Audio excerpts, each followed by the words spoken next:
बहुत पुरानी बात है। एक गांव में शेखर नाम का एक व्यक्ति रहता था। वह बड़ा मेहनती था, किंतु गांव में कोई रोजगार नहीं था।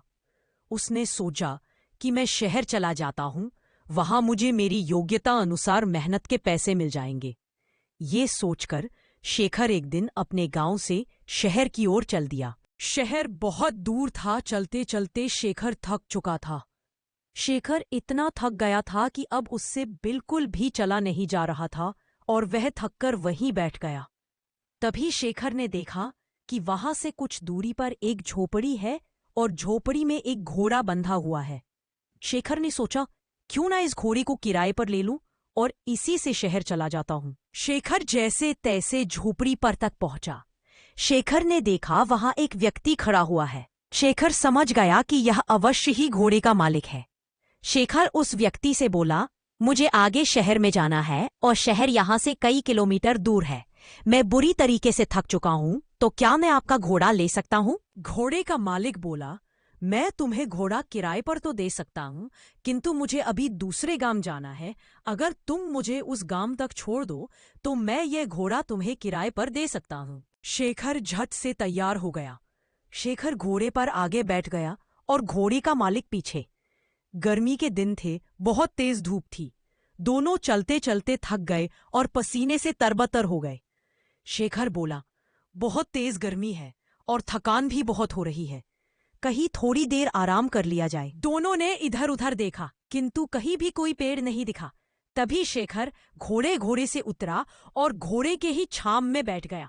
शेखर थोड़ी देर ही घोड़े की छाम में आराम कर पाया था कि यह सब देखकर घोड़े का मालिक बुरी तरीके से जल गया। घोड़े का मालिक बोला, मैंने तुम्हें घोड़ा किराए पर दिया है, उसकी छाया किराए पर नहीं दी। तुम हटो यहाँ से, इस छाया पर मेरा अधिकार है और मैं यहाँ आराम करूंगा। यह सुनकर शेखर बोला, महानुभव, आप यह कैसी बात कर रहे हैं?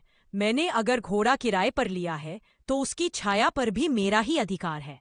अगर आप चाहें तो आप भी इस छाया में मेरे साथ बैठकर आराम कर सकते हैं। इस पर घोड़े का मालिक झुंझलाते हुए बोला, तुम्हें क्या मैं घोड़ा ऐसे ही दे दूं? शेखर बोला, मैं आपसे घोड़ा फ्री में नहीं लूंगा, इसके बदले मैं आपको घोड़े का किराया दूंगा। लेकिन घोड़े का मालिक बड़ा जिद्दी था। वह बोला, नहीं नहीं, इस छाया पर सिर्फ और सिर्फ मेरा अधिकार है और मैं ही इसकी छां में बैठूंगा। तुम हटो यहां से।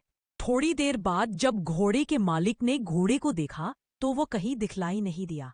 यह देखकर घोड़े का मालिक बोला, अरे मेरा घोड़ा कहाँ चला गया? वह तो अभी नया है, उसने ठीक से घर भी नहीं देखा, पता नहीं वो कहाँ गया और अब मैं उसे कैसे ढूंढूं? तभी शेखर बोला, अच्छा हुआ, तुम जैसे लोगों के साथ ऐसा ही होना चाहिए।